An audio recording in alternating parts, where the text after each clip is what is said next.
Μιχάλη μου, γεια σου. Γεια σου πολύ. Θέλω να μιλήσουμε τώρα για τα μακροχρόνια ωφέλη της γυμναστικής. Ναι. Γιατί βλέπω ότι πολλές φορές ξεκινούμε γυμναστική, σταματούμε ή ξεκινούμε όταν να εντοπίσουμε ότι μπορεί είτε να βάλαμε βάρος, είτε να μας πει ο γιατρός ότι έχουμε κάποιο πρόβλημα και πρέπει να γυμναζόμαστε. Έχει πολλοί κόσμο που είναι μέρος της καθημερινότητας του η γυμναστική. Με πολλές δικαιολογίες. Δεν έχω χρόνο, δεν ξέρω τι να κάνω, δεν έχει κάποιο γυμναστήριο κοντά μου κτλ. Οπότε, τι είναι εκείνο το οποίο χάνουμε με το να μην αντιληφθούμε ότι η γυμναστική, άμα ξεκινήσεις που νεαρή ηλικία, έχει μακροχρόνια ωφέλη για τον οργανισμό μας. Σίγουρα ο κόσμος με τους ρυθμούς που τρέχει έχει πιο λίγο χρόνο στη διάθεση του για να ασχοληθεί με την άσκηση, με τον αθλητισμό. Όμως θα πρέπει να γνωρίζει ένα σημαντικό στοιχείο, δεδομένο βασικά, το οποίο μας το ελαλούσα που το δημοτικό. Η γυμναστική, η άσκηση, η άθληση είναι το μαγικό χάπι. Όταν το βάλουμε καλά μέσα στο μυαλό μας από νεαρή ηλικία, γιατί αναφερθήκε σε νεαρή ηλικία που παίζει πάρα πολύ ρόλο, τότε να καταλάβουμε ότι περνούν τα χρόνια και παραμένουμε υγιείς και ο κόσμος που ακούει τώρα υγιής πάει το μυαλό του κατευθείαν στα φάρμακα, στα χάπια, άρα παραπάνω χρόνος, παραπάνω καιρός χωρίς χάπια, χωρίς φάρμακα στη ζωή. Μάλιστα. Υπάρχουν πάρα πολλά ωφέλη σε διάφορες κατηγορίες. Αν πιάσουμε το σώμα από το μυαλό μέχρι ακόμα και τα άκρα των ποδιών μας και χωρίσουμε το, υπάρχουν ωφέλη σε όλο το σώμα και σε όλες τις κατηγορίες. Θα ξεκινήσουμε από το κεφάλι, αφού το αναφέρες. Δηλαδή, και πολλοί γιατροί συνιστούν το πλέον, πήγαινε περπάτα στη φύση. Π.χ. να ξεκουραστεί το μυαλό σου, να μπορείς να ερεμήσεις, να σου φύγει το άγχος. Δηλαδή, μόνο το πιο απλό πράγμα να κάνεις, δηλαδή να ενεργοποιήσεις τον οργανισμό σου, πόσο μάλλον να το κάνεις σε έναν ωραίο περιβάλλον, αποβάλλει το άγχος, ηρεμάς και σκέφτεσαι πιο καθαρά. Ηρεμάς, ηρεμία. Το ότι το μυαλό σου, το ότι τα μάτια σου βλέπουν κάτι διαφορετικό, οι αισθήσεις λειτουργούν διαφορετικά. Για παράδειγμα, έξω στη φύση, είναι κάτι που ξεκουράζει το μυαλό. Το μυαλό συνεχίζει να τρέχει. Οι καθημερινές ασχολίες, η δουλειά, τα deadlines, οι υποχρεώσεις, η οικογένεια, το σχολείο, τα ιδιαίτερα, τα πήγαινε έλα, είναι κουρασμένο. Εν ξεκουράζεται επειδή πήγαμε μισή ώρα περπάτημα στη φύση.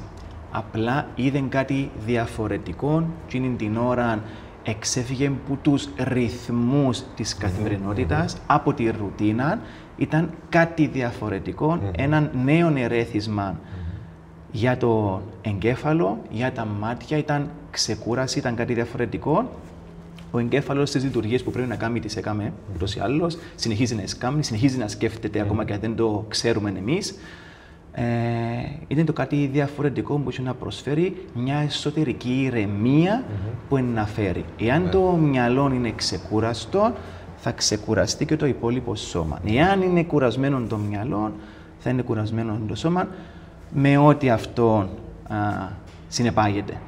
Εγώ να πω και το γεγονός ότι πολλές φορές στη δουλειά μας, στην καθημερινότητά μας, είμαστε σε μια εγρήγορση και σε ένα fight or flight mode, όπου είναι ενεργοποιημένο συνέχεια το συμπαθητικό μέρος του νευρικού μας συστήματος, κάποιες ορμόνες χτυπούν το κόκκινο, είμαστε σε μια κατάσταση alert, στρεσογόνα, και ώσπου παρατείνεις το στρες που σε μικρή διάρκεια είναι ωφέλιμο, μετατρέπεται σε άγχος.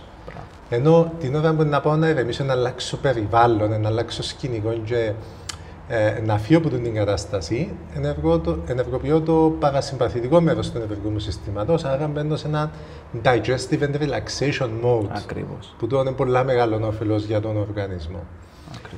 Και πάμε στο σώμα, το οποίο επηρεάζεται, σώμα και πνεύμα μαζί, το μυαλό, το σώμα. Θα ξεκινήσω που το προφανές, ότι μέσα σε την κατάσταση, την πιεσμένη που είπαμε, που είμαστε καθημερινά, πολλές φορές ξεχάνουμε και να αναπνεύσουμε. Κάνουμε το τόσο ρηχά, με τόσο αυτόματον τρόπο, που λείπει μας το οξυγόνο. Και η γυμναστική προσφέρει μας την ευκαιρία να αυξήσουμε τα επίπεδα του οξυγόνου στον οργανισμό. Και ο λόγος που το αναφέρουν, γιατί βλέποντας κάποιες μελέτες που έγιναν, δείξαν ότι το οξυγόνο είναι ο νούμερο ένας δείχτης μακροζωίας. Άρα η οξυγόνωση του οργανισμού, να ξεκινήσω από το πολύ απλό, πόσο σημαντική είναι. Και επειδή ασχολείσαι και με αθλητές, ποδοσφαιριστές κτλ., θέλω να μας μιλήσεις λίγο για αυτό το κομμάτι. Να πάμε πρώτα στο πρώτο κομμάτι που αναφερθήκε στους ρυθμούς της κοινωνίας, που είναι πολύ στρεσογόνοι. Είναι πολύ ένταση η καθημερινή. Είναι έναν στρες ίσον άγχος, άγχος στο σώμα, γιατί μετά αναφερθήκες στο σώμα, ψυχοσωματικά. Πώς εκλαμβάνει τους ρυθμούς της κοινωνίας, της ζωής, το σώμα και πώς τα βγάζει προς τα έξω. Τι σημαίνει στρες και άγχος για το σώμα? Είναι υψηλά επίπεδα κορτιζόλης. Όταν αυτά παραμένουν ψηλά, τότε νιώθεις μια αλλαγή στο σώμα. Δεν μπορείς να κοιμηθείς ήρεμα. Ξυπνάς κάθε λίγο. Ξυπνάς με ψηλούς παλμούς. Δεν υπάρχει ηρεμία που θέλεις. Το ψυχοσωματικό μπορεί να σου κάνει κακό, να έχει κακό αποτέλεσμα στο μέλλον. Οπότε, ναι, η γυμναστική να μου προσφέρει ηρεμία για να ξεκουραστώ από το κεφάλι στην καρδία, μυϊκά, νευρολογικά, για να έχω την ηρεμία που θέλω να προλάβω τις άρεστες καταστάσεις. Όσον αφορά την οξυγόνωση, εντάξει, μπαίνουμε λίγο πιο πολλά σε βιολογία, σε φυσιολογία κτλ. Ναι, σε γενικό πλάνο η οξυγόνωση είναι πολύ σημαντική. Ζούμε από το οξυγόνο ούτως ή άλλως. Όλα τα μέρη του σώματος από το οξυγόνο. Και με ξεχνούμε ένα πράγμα που κάνει ο γιατρός όταν πάμε, τι κάνει, είναι το οξυγόνο. Όταν μιλούμε για καρδιολογικά και πνευμονικά θέματα. Σίγουρα η άσκηση βελτιώνει τα επίπεδα οξυγόνου στο αίμα. Είτε επειδή δυναμώνουν οι πνεύμονες και με τις εισπνοές φέρνω περισσότερη ποσότητα οξυγόνου, είτε επειδή φέρνω το οξυγόνο, υπάρχει ικανότητα να το εκμεταλλευτώ και να το μοιράσω στα μέρη του σώματος που χρειάζομαι. Είναι αυτά τα δύο, το οποίο η άσκηση πετυχαίνει και τα δύο. Οπότε, περισσότερο οξυγόνο, ένα καλό στοιχείο, μια σημαντική παράμετρος, να είμαστε και λίγο πιο υγιείς. Να προσθέσω ακόμα κάτι, που είναι το θέμα της διατροφής. Δηλαδή, η γυμναστική φαίνεται ότι, μιλώντας και επειδή είναι εμπειρία, αλλά και από άλλους που βλέπω γύρω μου, ότι το να γυμνάζεσαι σου ανοίγει την όρεξη να φάεις, αλλά για κάποιο λόγο να φάεις λίγο πιο υγιεινά και λίγο πιο προσεγμένα. Δηλαδή, σαν να το ένα φέρνει το άλλο λίγο, δεν ξέρω. Δυστυχώς και ευτυχώς το ένα φέρνει το άλλο. Ευτυχώς γιατί, εννοείται ναι, όταν γυμνάζεσαι, καταπονείς το σώμα, σπαταλάς θερμίδες, χάνεις υγρά, τούτα πρέπει να έρθουν πίσω. Άρα ξυπνά το σώμα και θέλει να έχει, ξυπνά και η όρεξη για φαγητό και να πληρώσει τον υγρό. Όταν συμβαίνει αυτό, σκέφτεσαι ότι επέτυχα κάτι σήμερα, έκανα κάτι σήμερα, ας μην το χαλάσω. Το είναι το ευτυχώς, το σενάριο, το ευτυχώς, ότι επειδή έκανα κάτι, γυμνάστηκα, ναι, με ανοίξε μου η όρεξη, αλλά να το εκμεταλλευτώ, να το συνεχίσω και να είμαι έτσι λίγο πιο προσεγμένος στις επιλογές των τροφών και έτσι να έρθει έναν ωραίο πακέτο, το οποίο θέλουμε το. Το δυστυχώς της υπόθεσης είναι ότι γίνεται και το αντίθετο. Την ημέρα που θα γυμναστώ, αντί να έρθω να πω, ρε, ξέρεις, δεν έκανα κάτι σήμερα, είναι γυμναστικά, να προσέξω, το αντίθετο. Δεν έκανα γυμναστική, επειδή που πήγαινε η μέρα χαμένη, ξέρεις, εκμεταλλεύκεσαι το αρνητικά μετά. Και λες, οκ, αφού δεν πέτυχα το σκοπό μου, χάθηκε που χάθηκε η ημέρα, ας χαθεί και που αύριο, που Δευτέρας. Αφάζω μια κούπα παγωτών να νιώσω ωραία. Μπράβο. Ή ας παραγγείλω που έξω, ή ας πάμε έξω, ή οτιδήποτε. Είναι ένα ωραίο πακέτο η γυμναστική και η διατροφή, και θέλουμε το, αλλά ταυτόχρονα πρέπει να σκεφτούμε ότι όταν δεν υπάρχει γυμναστική, δεν σημαίνει ότι έπρεπε να υπάρχει ούτε διατροφή.